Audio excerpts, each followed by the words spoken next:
Hello' guys, welcome back to my YouTube channel Jiwan জিন্দাবাদ।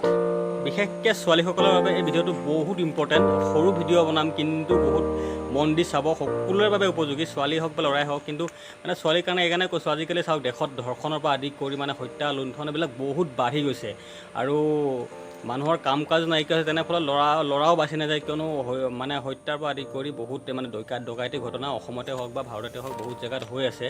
তো মানে কিছুমান সৰু সৰু বস্তুৱে মানে মানুহক বহুত ডাঙৰ বিপদৰ পৰা হাত সাৰিব পাৰে। মানে এনেকুৱা এটা বস্তু ধৰক আপোনাৰ মোবাইলতো আছে, মোৰ মোবাইলতো আছে, ভিভ' অপ' ৰেডমি মানে চেমচাং সকলোতে আছে, কিন্তু আমি ব্যৱহাৰ নকৰোঁ। কিছুমান বস্তু এনেকৈ থাকি যায় য'ত মোবাইলত বহুত বস্তু থাকে আমি ব্যৱহাৰ নকৰোঁ।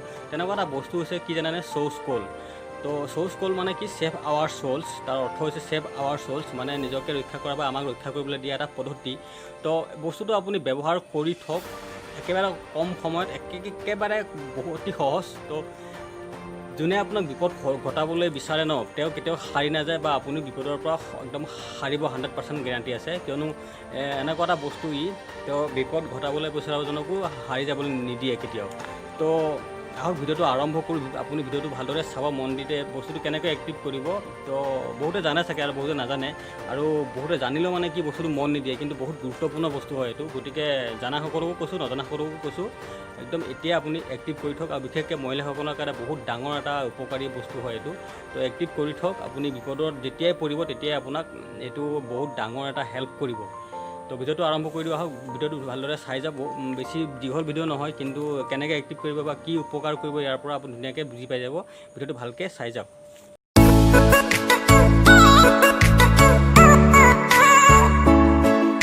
তো প্ৰথমতে আপুনি ছেটিঙত যাব। ছেটিঙত গৈ ওপৰত চাৰ্চ বটনত SOS বুলি চাৰ্চ কৰিব, নতুবা আপুনি ছিকিউৰিটি চিষ্টেমত আপোনাৰ যিটো ছেটিঙত থাকে ন তাত গ'লেও হ'ব।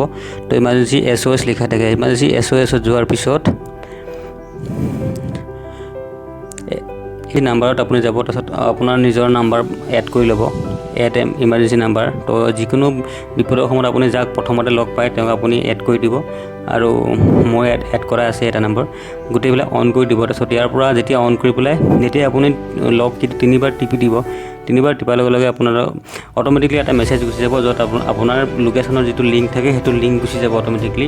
আৰু মোবাইলটো পকেটৰ পৰা উলিয়াই পেলাই যেতিয়া আপুনি ক্লিক কৰিব 3বাৰ, তেতিয়া আপোনাৰ ফ্ৰণ্ট ছাইডৰ আৰু বেক ছাইডৰ দুটা ফটো গুচি যাব, আৰু লগতে 5 ছেকেণ্ডৰ অডিঅ' গুচি যাব।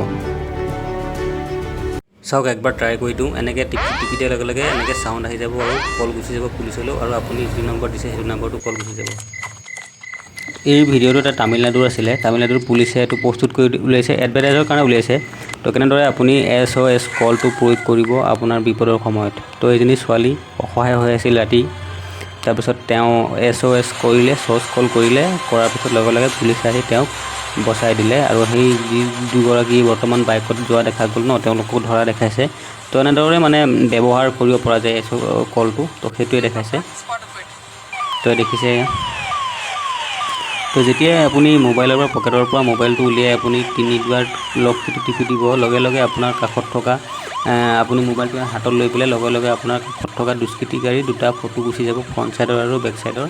আৰু আপুনি থকা মানে যিটো জেগাত থাকে আপুনি তাৰ একজেক্ট লোকেশ্যনটো গুগল মেপৰ দ্বাৰা সেইজন ব্যক্তিলৈ যাবগৈ আৰু পুলিচলৈও যাবগৈ। তো একদম বহুত জৰুৰী হয় এই কামটো আপুনি কৰি থাকক। মাত্ৰ বহুত কম সময়ত হৈ যায় বস্তুটো।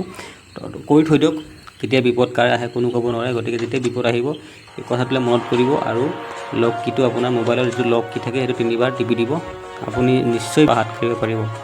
তো এই সৰু ভিডিঅ'টো ইমানখিনি আছিল। বাকী ভিডিঅ'টো ভাল লাগিলে লাইক শ্বেয়াৰ কমেণ্ট কৰিব, লগতে মোৰ চেনেলটো ছাবস্ক্ৰাইব কৰিবলৈ একদম নাপাহৰিব। আজিলৈ এৰিলোঁ, বাই বাই।